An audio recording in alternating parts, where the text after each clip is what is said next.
Makasika kosa ny ady atao amin'ny valala, nanao tatitra makasika ny andiany voalohany amin'ny ady amin'ny andiam-balala izay ary ny Fandaharanasan'ny firenena mikambana misahana ny sakafo sy ny fambolena na ny FAO androany. Velarantany mahery ny 4 hektara no efa nandrarahana fanafody hatreto, raha toa ka 2.5 tapitrisa hektara no Velarantany kendrena ao anatin'ity fandaharanasa ity. Velarantany rehefa 7 hektara no efa voakasiky ny famendrehana fanafody nanomboka amin'ny volana Oktobra ka hatramin'ny 9 ny volana Martsa teo.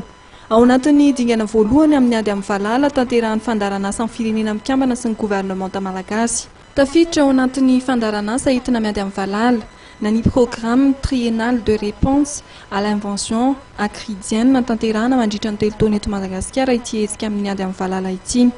Mikendry Velarantany 2.5 tapitrisa hektara ity andiany voalohany ity ary hatramin'ny faran'ny volana aprily avy izao dia Velarantany 7 hetsy ka hatramin'ny 9 hektara no kendreny.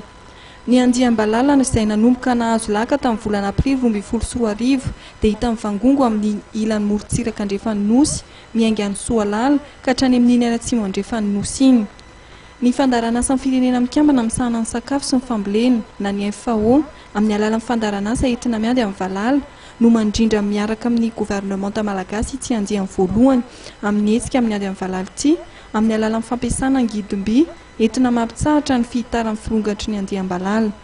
Ny fampiasana ny angidimby dia isan'ny mampahomby ny hetsika noho izy ahafahana mahita amin'ny ankapobeny ny Velarantany voakasiky ny andiam-balala ka ahafahana mamaritra ireo toerana tokony atao lahara-pahamehana amin'ny ady atao amin'ny valala.